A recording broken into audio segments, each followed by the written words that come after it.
सुदूर हिमालय के किनारे वीरान गांव खंडारा हिमनदों की छाया में सिकुड़ा पड़ा था। घने वृक्षों की भयावह छांव चारों ओर पसरी थी। गांव वाले सदियों से एक गूंजती कथा सुनते आए थे। पूर्णिमा पर चांद की चांदनी से जगमगाने वाला एक क्रिस्टल सा पहाड़। वे बड़े आदर से बात करते, पर ये सब केवल कपोल कल्पित लगता था। चट्टानों जैसे चेहरों पर छाए उदासी में हंसी मिट गई थी। एक टूटी झोपड़ी में अनाथ ईशान चुपचाप अपनी दिवंगत माँ का पुराना संदूक खंगाल रहा था। अचानक धूल भरी एक डायरी उसके हाथ लगी। माँ की परिचित लिपि में एक पृष्ठ पर लिखा था, कांच का पहाड़, सपना नहीं, उसकी छांव में रहती है निशा। एक दुखी परी, वो एक शुद्ध आत्मा की प्रतीक्षा करती है। ईशान का दिल तेजी से धड़कने लगा। उसकी आंखों में जिज्ञासा की चमक जगी। क्या ये सिर्फ महज एक कहानी थी? अगली पूर्णिमा की आहट थी। चांदनी रात में ईशान ने चुपके से गांव की ओर पीठ कर ली। उसने निर्णय लिया था, अकेला वह डरावने जंगलों में चल पड़ा। टेढ़े मेढ़े पेड़ों की छायाएं राक्षसों जैसी लगती। जंगली जानवरों की दूर दूर से आवाजें उसकी कमजोर सांसों पर भारी थीं, पर माँ के शब्द उसे आगे धकेल रहे थे। उसकी जिज्ञासा डर पर भारी पड़ी। आधी रात का समय, चांदनी सफेद दूध की तरह धरती पर बह रही थी। अचानक दूर एक चट्टानी चोटी पर अद्भुत नजारा ईशान को दिखा। वह ही कांच का पहाड़ था। ठीक चंद्रमा की किरणों के स्पर्श से पूरा पर्वत बर्फीले पानी का झरना नहीं, चंद्र किरणों जैसी चमकदार रोशनी में जगमगा रहा था। ये बिल्कुल चांदी की एक विशाल खान जैसा प्रतीत होता था। ईशान विस्मय से स्तंभित रह गया। वह मंत्रमुग्ध होकर चट्टानी ढलान पर चढ़ा। पहाड़ की सतह बर्फ की तरह ठंडी और बेहद चिकनी महसूस हो रही थी। कोहनी से लगाकर देखने पर लगा कि वो एकदम विशाल आइस क्यूब जैसा ठोस है। जिज्ञासावश उसने तर्जनी से उस चमकदार सतह को धीरे से छू ही लिया। एकाएक जैसे तेज चुंबकीय शक्ति ने उसे खींचा। पूरी दुनिया घूम गई और वह एक चकाचौंध रोशनी से भरी दुनिया में गिर पड़ा। ईशान को संभलते देर लगी। वह एक अतुलनीय स्थान में खड़ा था, सब कुछ टूटे हुए कांच के रंगीन टुकड़ों से बना हुआ। पेड़, फूल, झरने, सब स्फटिक के। आसमान क्वार्ट्ज की चादर जैसा बैंगनी नीला था। यहाँ हवा नहीं चल रही थी। झरना कहीं गिरता नहीं लगता था। सब कुछ ठहरा हुआ था, मानो समय खुद यहाँ नर्मदा की तरह बहने की बजाय ठहर गया हो। शांति कानों में गूंज रही थी। कौन हो तुम जो यहाँ समय के प्रवाह को तोड़ पाया? एक कोमल पर उदास आवाज हवा में तैर गई। सामने प्रकाश की चिंगारियों सी चमकती हुई एक आकृति, गुलाबी गुलाब की परत जैसी, साकार हुई। उसके झीने पंख पारदर्शी थे और उसका रंग इंद्रधनुष की तरह बदलता था। उसकी आंखों में गहरी पीड़ा थी। मैं निशा हूँ और मैं शापित हूँ।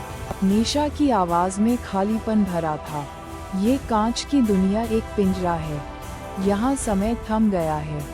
इसका असली मालिक था माया नामक एक तंत्रक। उसका लालच अनंत था।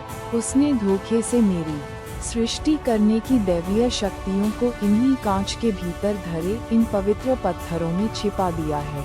उसने टिमटिमाते हुए रत्नों जैसे जड़े आभूषणों को दिखाया, जो दीवार से जुड़े हुए थे। जब तक एक निर्दोष प्राणी श्राप तोड़ने की 3 परीक्षाएं नहीं पास करेगा, तब तक मैं इस कैद से मुक्त नहीं हो सकती। पहली परीक्षा आए, सत्य बनाम छल। अचानक ठंडा अंधेरा छा गया। 2 मार्ग दिखे। एक पर सुनहरी मछलियों जैसे कांच से बने जीव नाचते दिख रहे थे। दूसरा कांच की राख से भरा एकीकृत पथ जो आगे नहीं देख पाने जितना काला था। प्रचंड जोर की आवाज गूंजी। एक में सत्य की चमक, दूसरे में मृत्यु की था। चुनो। जाल के साथ सुंदर मार्ग की ओर इशारा करने लगा। लेकिन ईशान का विश्वास और विवेक उसे डराता था। आखिर वह सही रास्ता खोज ही लाया। दूसरा चुनौतीपूर्ण पल, त्याग बनाम स्वाद। सामने प्रकट हुआ एक विश्वसनीय मधुर फलों का भरा पेड़ 21 प्रकार के स्वादों के लिए हर इच्छा पूरा करता था। दूसरी तरफ एक ही भूखा छोटा कांच का पौधा खिला था। एकमात्र फल उसमें लटका था। आकाशवाणी हुई, एक ले लो, बचे खाने को दूसरे के लिए छोड़ दो। पेड़ की चटक फलों के छिलके मौल में लुभाते थे, पर ईशान ने उस एक फल को टूटे कंचों से बने बर्तन में तोड़कर रख दिया। झटके से भरा हुआ पेड़ धराशायी हो गया। अंतिम और सबसे मुश्किल परीक्षा, मोह बनाम विश्वास। नेशा का रूप धुंधला हो गया। बीच में एक चमकीला कांच का स्तंभ दिखा। उस पर एक एकमात्र प्रकाशपुंज हीरे की तरह चमक रहा था। गंभीर आवाज गूंजी, ये शक्ति का स्रोत है। इस स्तंभ को तोड़ने से परी हमेशा के लिए छूट जाएगी, पर यह काम करने वाला हमेशा के लिए इस कांची दुनिया में जम जाएगा। ईशान के भीतर भय हिलोरे लेने लगा। हमेशा यहाँ रुक जाने का डर, पर नेशा की कैदी निगाह उस पर टिकी थी। ईशान ने अपनी आंखें बंद की। अपनी माँ के चेहरे की याद आई, जब वह कभी बड़ी गर्दन वाली बीमारी से पीड़ित थी। उसकी तारीफ करती थी कि वह अपना खिलौना कैसे दूसरे को दे देता है। वह बिना दोबारा सोचे ऊंची छलांग लगाए। जोरदार आवाज से, पत्थर की हथौड़े की तरह वह स्तंभ पर एक शक्तिशाली प्रहार मारता और मोटे रॉड चटाके सी आवाज के साथ चारों ओर टुकड़े टुकड़े होकर बिखर गया। चारों ओर हिम के करणों जैसी रोशनी बगुलें हो उठी।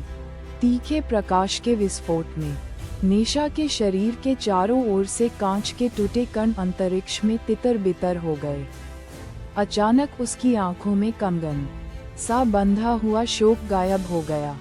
चेहरे पर प्रकाश जगमगा उठा और चमकती हवा उसके गुलाबी बैंगनी पंखों में फड़फड़ाहट भरती हुई। धन्यवाद, निर्भीक स्वयंसेवक ईशान।